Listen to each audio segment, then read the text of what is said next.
ሰላም እንደምን ከረማችሁ ዩቲዩብ ተመልካቾቼ፣ ናኒ ነኝ። እንኳን በሰላም ወደ ወልድኩ መጣችሁ። ዛሬ ደግሞ ማሳያችሁ የቡላ ፍርፍር ነው። እኛ ቡላ ብዙ ጊዜ የምናውቀው በቂቤ ገንፍተን እንዲህ ነው። አሁን ግን በዘይት ነው ቀለል ያለ ሁኔታ ማሳያችሁ። ቡላው ይሄውና እንግዲህ ወደ መበጥበጡ ይሄዳል። ተበጥብጧል። በዚህ መልኩ እንዳያችሁት አሁን ከቁሌታችን ጋር እንጨምረዋለን ማለት ነው። ሞቋል ድስታችን። ዘይት አደርጋለሁ። አሁን ሽንኩርታችንን በሰል ብሏል። አሁን ደግሞ ቶማቶ ሶስ አደርግበታለሁ።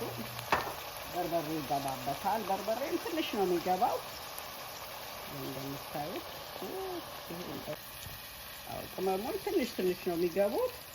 ጨው ደግሞ ትንሽ ቶማቶ አደርግበታለሁ። ሆምሜድ ቶማቶ ነው። ቆንጆ አይነት ነው ይሄ ቶማቶ። ይሄ የምታዩት ሌታችን ሬዲ ሆኗል። የበጠበጥነውን ቡላ እንጨምረዋለን ማለት ነው።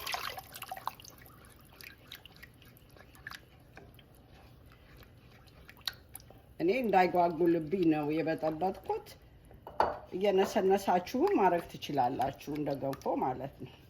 አሁን ይህ ፍርፍር ብሎ በጣም አምሯል። ሽታውም ልዩ ነው። ቅመማ ቅመሞቹ አሁን እንግዲህ ወደ ሳህናችን ገልብጠን እንበላለን ማለት ነው።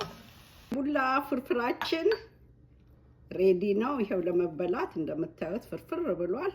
እስቲ ልቅመሰው። ፍርፍር ነው። የግድ ቅቤ ብቻ መሆን የለበትም። በስማ በጣም ልዩ ነው። እውነቴን ነው። ሰርታችሁ ብሉ።